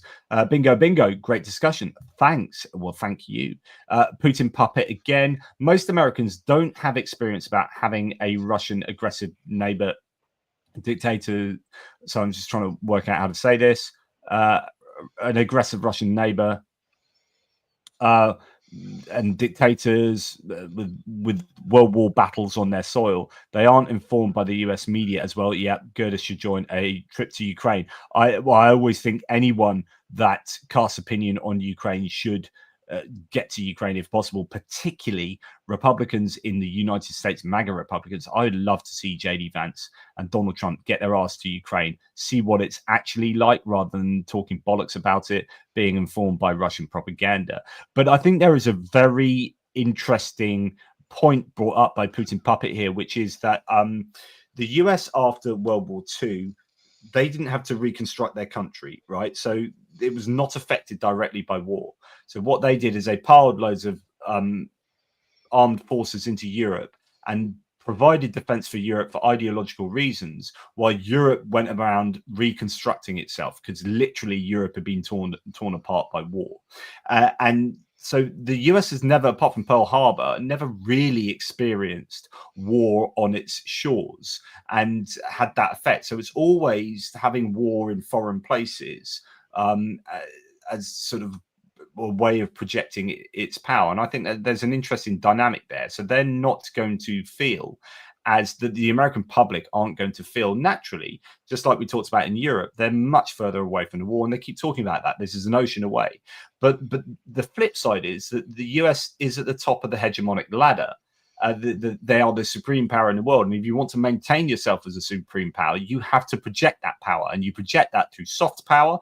Interesting today that they've turned they've reversed two things. The US, I think they've reversed the Radio Free Europe, Radio Liberty funding, even though Europe was going to pick up on that. I think that's been reversed. And also I think the funding, USAID funding into stolen Ukrainian children. So that's been reversed today. Anyway, that's just something else. But yeah, the US want to, if they want to remain at the top of the ladder, they've got to invest abroad and to get that return on investment.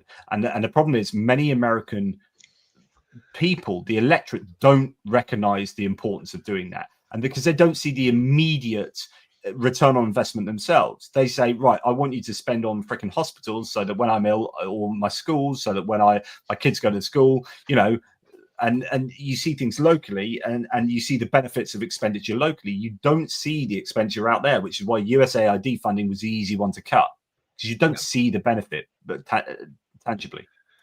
And those who've been, actually arguing that, and this is where it gets quite interesting, I think, because this is going to sound quite perverse, but the US is a very innovative society, but it's also quite a hierarchical one, and especially when it comes to politics.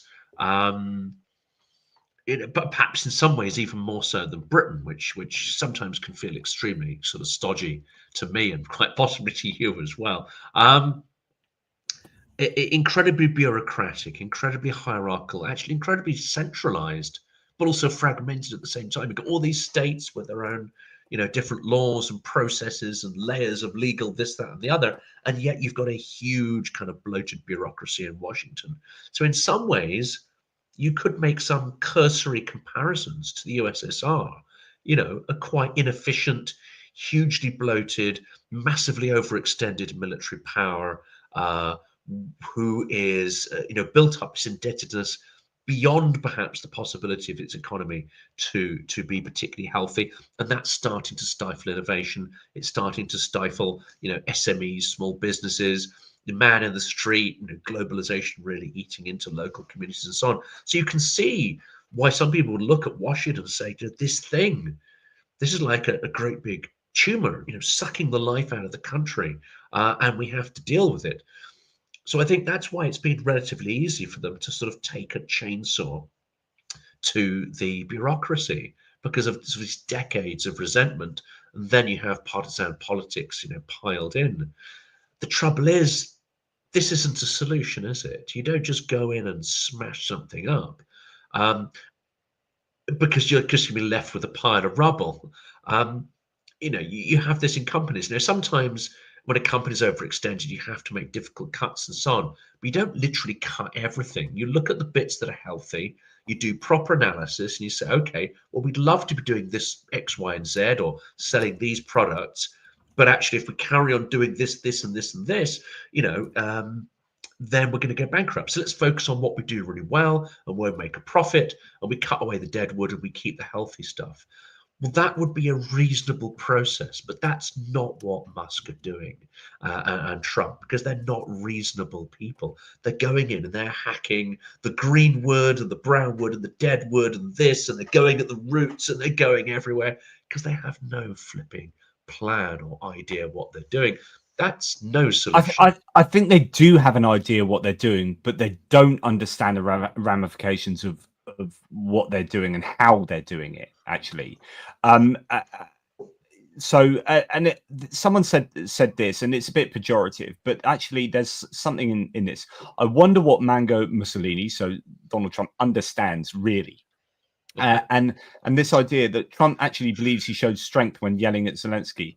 What a sad orange man. But the point is that I think he does have a simplistic view. So shouting at Zelensky makes him feel strong and powerful. But then as soon as he's out that, he was tag teaming with JD Vance, but as soon as he's out there, the Fox News is defending what he did and making it seem like Zelensky was a bad guy, and then shoring up all of those feelings that Trump had. So he is completely defended all day and every day, and there's a foundation and a blanket for him of Fox News, right, and this information space, and that also allows him to get away with being deeply ignorant. So he doesn't know stuff about pretty much everything. He's got a really simplistic understanding. He's got a really simplistic way of speaking. Everything about Trump, I think, is deeply simplistic. And he has these ideas about, I want to be as someone who's really powerful that no one can say no to. I want to be the apprentice. I want to be in charge of this. I want to be the CEO of this company where I can say you're fired to anyone. That's what I want. That's a leader I want to be. And I think he's that simplistic. And then, all the other people then run around trying to like post hoc rationalize all these decisions, or they're feeding him with ideas for him to do that makes him feel like that. But they are the ones that have the ideology, the Project 2025 lot. So it's a mixture of all this stuff, but I think he is deeply ignorant. And prove me wrong. Tell me, and sorry, I know I've done a lot of speaking, but Jonathan, what I would say to all Trump supporters is give me the one speech he has ever made is in his entire political career where he has shown a deep, granular understanding of the topic he's talking about. Honestly, seriously freaking show me the 5 minutes, the 10 minutes, the 20 minutes, the 2 minutes where he's actually been deeply detailed in his knowledge about anything, right? And it's not there. Did you hear what he said again yesterday? It's not there. About fertilization. Not once. I'm the fertilization president. It's like, what does that mean? You absolute. Yeah, sorry. I mean, that one, he probably does know something about the topic, but it's not exactly, I would say, a clinician's knowledge of the subject. It's quite a, grungy kind of understanding of the topic. I mean, also, Jonathan, show me a single speech where he has shown human empathy, actual empathy for another human being or another group of human beings. That also does not exist. Well, I mean, it's just honestly, some of the things he says are just so unbelievably insane. So that you're thinking not only is he ignorant, but I don't think he's all there. And I think he's getting worse. Like the whole groceries thing he keeps saying. So that famous like interview where he's like groceries. Nobody's even heard of the word groceries until recently. It's like, if you've not heard of the grocery store, like what are you talking? Like groceries were a total disaster under Biden. Under Trump, tremendous. Strong men come up to me with tears in their eyes and tell me, "Sir, thank you for making groceries great again." I mean, what are you talking about? This is just insanity. But there you go. I think the price of eggs doesn't exactly talk to the success of his policies there. I mean, that's not looking particularly good. Quite, and I just want to show you this. I'm going to share the screen in a slightly different way because I want the sound on for this. But just this is what he's just said, and it blows my mind. Hopefully you can hear this. You're doing great on it, and we're going to have tremendous goodies in the bag for women too. The women, between the fertilization and all of the other things that we're talking about, it's going to be great. We're Goodies in the bag. fertilization. I'm still very proud of it. I don't care. Proud of what? I'll be known as the fertilization president, and that's okay. That's not bad. That's not bad. I've been called much worse. But the fact is, like, the people laughing and almost validating that, it's so funny. But unfortunately, it overlooks how insane that set of words were in the order that they were put. Like, we're going to have tremendous goodies in the bag for women too. The woman, between the fertilization and all the other things we're talking about, it's going to be great. Fertilization. I'm still very proud of it.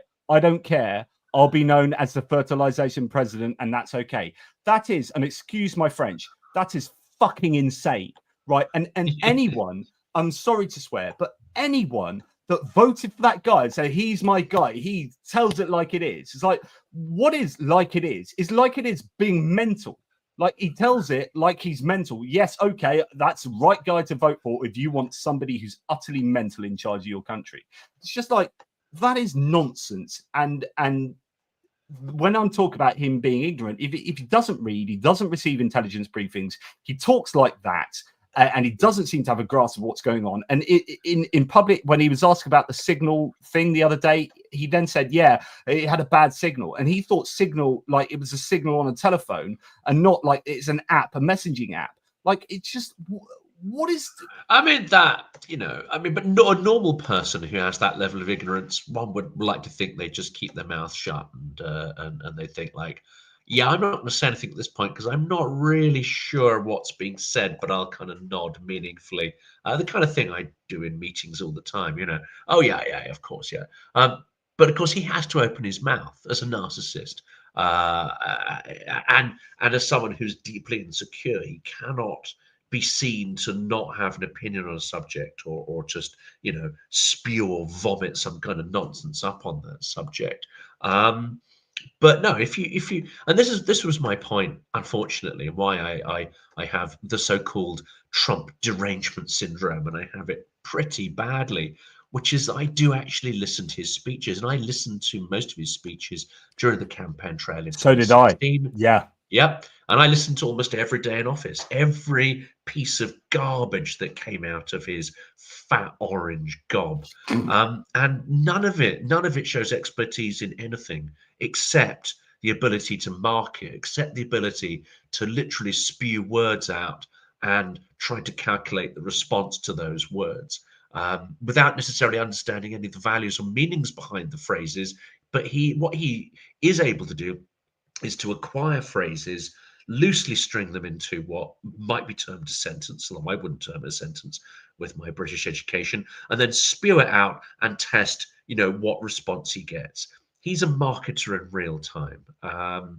Good old rant, yes, absolutely. 30 years ago, somebody said I should, that's how I'd make my fortune, is in ranting. And unfortunately, I didn't listen to them, and I went trying to get a proper job. But it turns out that is what I should have done all along. But that he's good at that. He's good at spewing word salad out and trying to sort of test the market of what works and what people want. But that's it. There's no understanding of the concepts that sit behind those. But just that, goodies in the bag. I don't want to know what good is. I don't want to know what sack he's talking about, because I have a pretty good idea that it is shriveled little scrotal, and mushroom penis affair thing that he's got going. But I don't want to know. And that shouldn't be coming out of someone who was in charge of the most powerful nation in history. And if you voted for that, sorry, you've got to screw loose too. There you go. Well, we're that is top quality geopolitical analysis, I think, from the two Jonathans there. There's no doubt about it. I guess as we're meandering towards the end, Jonathan, let's do some final thanks for people. Jesper Pettersson, thank you very much for the Danish love there, and Kevin Forst, as ever, a total legend.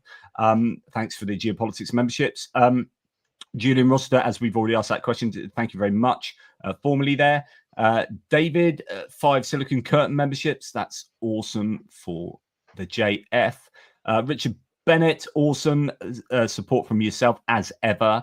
And Johnny Nevregard, always great to have you in the community. Tim Mommons, 5 ATP Geopolitics memberships. That's very kind. And we have Crusader Damien, one of Jonathan Fink's supporters, giving quite a few supportive super chats there. And Putin Puppet, really appreciate your support, and Remy Stevens as well. And just a few more, Putin Puppet there, and Linda S from Australia. Thank you very much for your support. With Okie Dokie, for some coffee or tea or whatever. Big hugs. Thank you. Big virtual hugs to all of the community. Thank you to all of you for being here. And thank you for those supporting as well. It keeps the lights on. So thank you very much. And then finally, Putin Puppet. There were talks about rebuilding the Nord Stream gas pipeline by the US. What if Trump blackmails Europe with blocking gas delivery? This is a weird talk. This is unfortunately, it's less weird when you accept the idea that the US has not only changed sides, but actually has a deal with Putin to carve up Ukraine's resources and indeed carve Europe up. That then starts to make sense, because you're not looking at Europe as an independent entity able to make its own sovereign decisions. You're starting to look at it as an imperial vassal, which can be coerced into rebuilding Nord Stream and doing what the hell you like. So we are looking at a new imperialist phase where the US is in alliance with a revanchist imperial Russia. That's the only interpretation I can take from that. It doesn't make a lot of sense economically, though, because actually the US does very well out of Nord Stream not being functional, right? So the US is now the world's biggest LNG exporter, and it exports an awful lot of LNG, liquefied natural gas, which is gas in liquid form, because Europe can't get gas in gas form from Russia because Nord Stream 2 blew up, right? So actually the US is doing very well out of that. And if Nord Stream 2 was rebuilt and became functional again, then you can rest assured that the US LNG exports would go down. So it's just insanity. Well, unfortunately, if you've got Putin whispering in your ear, don't listen to the guys that are telling you this is no good for you. They're part of the deep state, right? Listen to me, right? This is a far better deal. You know, you can see how this might work. I mean, look at the damage that Trump is doing to his own domestic car industry through global tariffs. It's quite clear he doesn't understand the implications, not only of what he says, but what he's doing. And you say, well, surely there's some people in his team who understand this. Well, those that understand it are not saying, because they're sycophants. They know that as soon as they start criticizing, they're out, and then they're going to have their reputations destroyed, and their status and their livelihoods and everything like that. But Trump has shown that in this term, he's able to hire fanatics, sycophants, lickspittles, and lackeys by the bucket load. It's an entire list of psychotic non-entities and cronies. It's purely nepotistic. That is going to lead to catastrophically bad decisions. This is why I call this episode on my channel, you know, the return of the USSR. But this time you've got, you know, big brother in Moscow and little brother in Washington, because you're seeing a corrupt idiocracy, a system built on nepotism and stupidity being erected in Washington, just as it historically has existed in the Kremlin. And I think there's, it's interesting trying to work out what Trump is trying to do with, say, tariffs, right? So if a really simplistic view, and again, it goes back to this overt simplicity that I think is on display, that if you think, right, I want all jobs to be, I want everything that the US makes to be, everything the US consumes to be made in the US. So let's tariff the crap out of everyone. So the question is, does he really believe tariffs are a tax on the other countries, or does he actually understand that it's a tax on his own consumer? But if he's thinking in a really simplistic long-term view, then if I want to onshore all of these jobs, and then I'm going to take control of Canada and Greenland and have this kind of empire, this expansion, but actually it's isolationism, whereby I don't want to interact globally with all these other entities and actually trade. I don't want to trade surplus or deficit. I almost don't want to trade. Well, actually, we'll export stuff to people, but we're not going to import anything because we make it all ourselves. Then, there is a weird logic to that. I mean, it's not weird logic. It's perfectly logical, but you then have to discount all of the absolute shitstorm that's going to come along from putting that in place. Like, that's a 50-year plan, right? Where you're not going to have an integrated globalist production process that involves parts that are components that are either fully from other places, or you make the components out of bits from all. Yeah, I can understand what you might be trying to achieve, but the insanity of doing that will push prices up, will bring all these other issues that may get sorted out. That's 50 years down the line. And if you don't understand that, you're an idiot. I mean, he is an idiot. I mean, there's no two ways about it. He's a colossal moron. I mean, there's no question of that. And he understands. I mean, it's a wonder he barely understands how to breathe and copulate, let alone, well, we don't even know about that one. And Melania certainly isn't going to tell us. I lost my train of thought there in my absolute sort of rant and insight. I lost it. Well, I was going to say, you've got a fantastic troll comment that just popped up, which grabbed my attention. Might not be a troll, might be a real person, but anyone, who quotes Jeffrey Sachs, in my mind, is really verging on troll territory.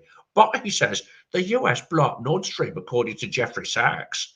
I thought that could be no. I think that could be sarcasm. Because, okay. yeah.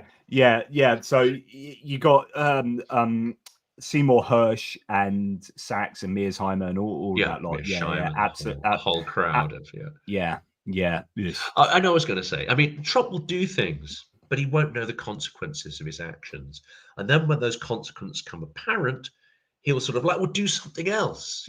Do this and do that. It's like a child in charge of a complex machine, and like pull a lever and something weird happens. Right, let's just pull all the levers and try and fix it. That's how he seems to be operating. He has no real idea of what the consequences of actions are, because I think he exists on a very simplistic level. There are those who are like, why did he say? We had this argument on the last live stream. Well, I listened to the rest of the live stream you had on, even though I couldn't participate because of my cold. And I wanted to jump in because, you're having this conversation with Gerdes, and he was saying he doesn't really believe what he says. And you were like, yes, he does. And I think you're both right, because I think, I have some experience of a kind of narcissistic, sociopathic character. Now, Putin, again, I would disagree with what was said there. I think Gerdes was labeling Putin as a sociopath, and you were talking about Trump as a narcissist. No, I think this is slightly worse. No, that was me. I label. I think Putin is a sociopath and Trump. No, I think he's a psychopath. I mean, he's a functional psychopath. Yeah. I won't disagree with that. Trump is a sociopath. He's a sociopathic narcissist. He does like manipulating people. He's just not smart enough to do it really effectively over the kind of long term there. That's an extraordinarily, obviously dangerous sort of combination there. But I've got experience of this. When people sort of, have these personality traits, and often under stress or duress, and as they get older, they become caricatures themselves. And the human characteristics they may have had, empathetic characteristics they may have had earlier in their lives, those start to fall away until they become a caricature of themselves. And this is clearly where Trump is. But my direct experience of someone who has a kind of narcissistic, sociopathic personality is they will use words to manipulate others into doing what they want. And they may or may not believe those things when they craft the stories, but almost the instant that story comes out of their mouths, it becomes reality for them. Reality is less important than the version of it they craft. And the version they craft is only important insofar as they can use it to manipulate others to do their bidding. As soon as that story loses the efficacy of not changing the world or reflecting the world, forget about reality. It's about manipulation of people and their behaviors. As soon as a story loses its power to manipulate behavior of those around you, it's not that it's true or not true, it's just not useful anymore. So you abandon it and you start to craft a new story. So talking about whether he believes or not, or what his reality is, I think is a complete distraction, because he doesn't think in those terms. Yeah, It's a way of but, crafting stories to build a reality around you, but you and that believe only those is stories. valid. I You say this believe them because because you believe them. You believe them you create until they're not narrative. effective anymore. Yeah, When they're not yeah. effective, it's not that you don't believe them anymore. You simply abandon them. They're like the skin of an amphibian that gets shed, and you grow a Yeah. new one. I have a child who has very similar tendencies to narcissistic personality disorder, pathological demand avoidance. There's some overlap, but one of the things is creating his own narratives to make him be not at fault for anything, which is exactly Yes. what Trump does. So Yeah, Trump this is is never just- at fault for anything. And I'm pretty sure he will create his own narratives as to what is going on. But the key is that, Yeah. that they believe it. So they do this believe goes, it as long as it's useful, though. I mean, the minute it Yeah, stops yeah. being useful in manipulating those Yeah. around you, it's neither true or not true. It's just not useful anymore, and you move on to the next thing, right? Whereas I think a sociopath would understand they're spinning lies and using those lies to. I think there's more likely to that. There's probably an element of both with them, etc. But I just think. Yeah. Anyway, that's maybe some armchair psychologizing there. We need to get a trained therapist in to talk that one through with us. But I think for those that are trying to rationalize Trump, it really doesn't help, does it? Because he does not think or act like you or I. He's living in a different version of reality. Have you listened to Mary Trump? I know she's implacably opposed. At times, but, yes, yeah. I've not read a book, but yes, like interesting to listen to her. And what's Trump's nephew? But anyway, him as well. Quite interesting to listen to. Just a few. I've got a few things to say. So a few thanks to finish off. Love your shows with love from Nathan. That's one of yours, Tony Yati and Niemi, AT and Niemi. Thank you very much, Tony, on behalf of Mr. Fink. Mitch Mazarol, one of my legends. Thanks for everything you gents are doing. Lucid thoughts in a murky world. I like to think these are very murky thoughts in a probably lucid world. But thanks, Mitch. You're an absolute diamond. Terry Feller, one of yours, saying NAFO rules. Great session, guys. Thank you very much, Terry. And actually, talking of which, we at ATP Geopolitics, along with Rick the Ukrainian and Roman Trokimets, have just finished our NAFO campaign of raising 78,000 euros, which is absolutely incredible. So thank you to all of those involved. And just to let you know, and I'm sure this will get updated, because at atpgeo.com/donate, it will take you to whatever campaign we're doing. So we're just going to be switching that over to this Car for Ukraine. Now, Jonathan and myself drove trucks out for Car for Ukraine to Lviv on behalf of the charity when we did our last fundraiser. That was a Christmas one. We're now involved in an Easter one, which is, Jonathan Fink and myself. So I'm sure Jonathan will have a link to this. I've not really started. There's only 124 euros in there, but I've not launched this either. But lots of people on board. Ukraine Matters, Andrew Mikado, Sukhumi Mimus, Renegade Chungus, Kanti Luden, Rick the Ukrainian, Silicon Curtain, The Shills, PS01, Baba Yaga Fella, On the Edge, that's Phil Ittner, ATP Geopolitics, Laser Pig, Eric, Rudy Acosta Jr., War Translated, and Tanya Fiona. So a whole bunch of people involved in trying to get 220,000. So that's obviously a lot of money there. Big But campaign, there's a lot of YouTubers that are just starting this one off. And we're at 41 now, so not a bad start. Some way to go, but it's certainly we've got a nice inroad into that, and they got some really nice goodies as well, haven't they, for this campaign? Pins and badges and whatnot. Yes, I probably need to get Claire and Ivan on to have a live and chat that through. Which obviously, if you want to double up there, we can do that. I will love to do that. Obviously, as you know, next week a little more challenging, but yeah. Or maybe you don't know. No, I don't know, but I assume that you've got a busy week next week. In a manner of speaking, yes. Well, we'll have a chat about that. Maybe on Friday we'll have another. Maybe it's tomorrow, isn't it? Maybe another little mini chat tomorrow. But I can give you some more details. But yes, it's going to be interesting next week. Awesome. Well, good. That sounds intriguing. Well, look, thank you very much to everyone in the live chat. You are legends. And I just want to say something from my channel. Where I'm doing my military aid video after this, which has already been recorded.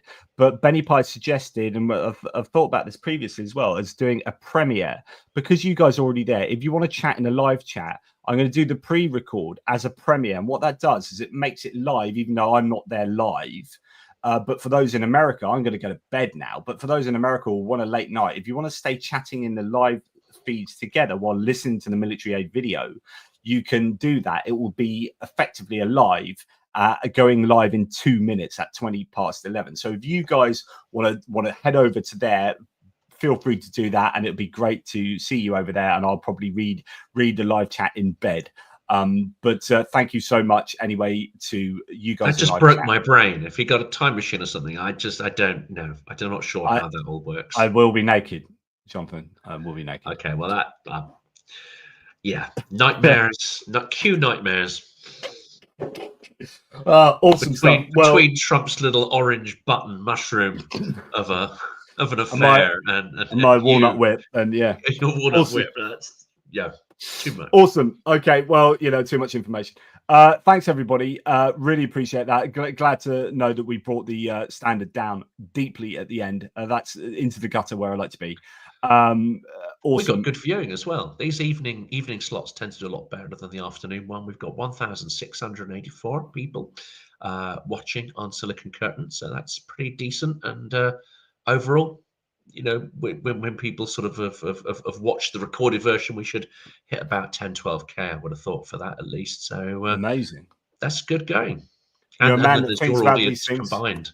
Yeah, I just put out stuff whenever it tumbles out of my mouth. I don't think about these things. Splurge, don't you? But you got some pretty decent figures there. You get damn big audiences given your how should I call it, proliferation of yes. words. Your copiousness when it comes to don't stop bloody talking. Awesome sauce. Well, look, take care, Jonathan. Take care, everyone else, and stay on the line, Jonathan. And I will close this off. And you guys head over to AGP if you fancy some more of this punishment. In the meantime, Slava Ukraini. Haram Slava Smert Haragam. Awesome.